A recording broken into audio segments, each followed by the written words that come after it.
Hello mga ka-ating, at nandito nga pala kami sa Everybody's Cafe. Dito nga pala nagtatrabaho ang kaibigan ko. Nanggaling kasi kami ng mga kapatid ko sa Sky Ranch dito sa Tagaytay. Kaya naisipan kong dumaan na rin dito sa kaibigan ko. Hindi rin naman ako papayag na hindi matikman ang pinagmamalaki niyang kape. Nagulat nga ako nung makita ko yung coffee shop ng kaibigan ko. Kasi nga malaki siya, tsaka mayroong mga pagkain, hindi lang kape ang pwede mong orderin. May chicken, rice, and pizza. May carbonara nga din sila dito mga ka-ating. At hindi rin papahuli yung chicken nila dito mga ka-ating. Kasi masarap at malinamnam talaga, pati ang kanilang pizza. Pag magpunta kayo sa Sky Ranch Tagaytay, dumaan na rin kayo dito mga ka-ating. Sobrang sarap na pagkain nila dito, pati yung kape ng kaibigan ko. Munti ko na nga makalimutan yung pangalan ko eh. Ilalagay ko na lang sa comment mga ka-ating yung address nito para hindi na kayo mahirapang hanapin kapag magpunta kayo.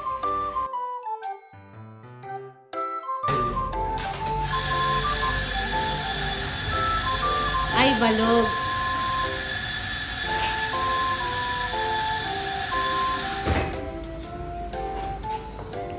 Sarapan mo yan ah.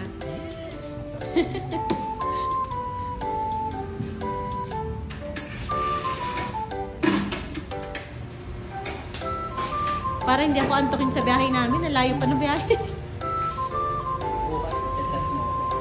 Oh, baka kalimutan ko pangalan ko. Balik. Ano? Rice yan. Sasabihin mo, hindi ka nakatulog. 3 days walang tulog.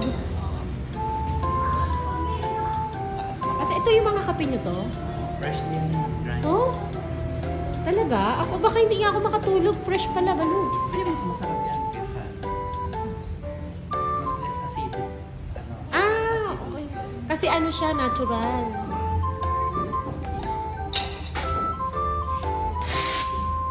Ay, wow. Pag ganyan galing. Wow, sarap ng kape ko, balog.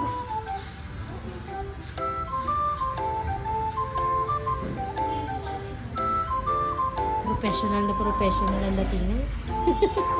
Dating tambay lang. Dating tambay lang.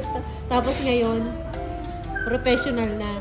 Dati ano nang 3-in-1 na kinitimpla lang. Ayan, gusto ko yan. Ay, wow.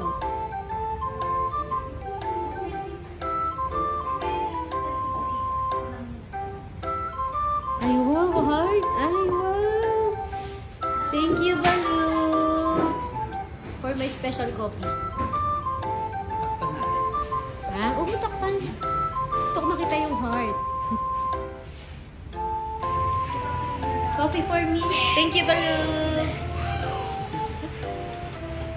Uy, ang pangalan ko? Spanish latte. Hindi pangalan ko.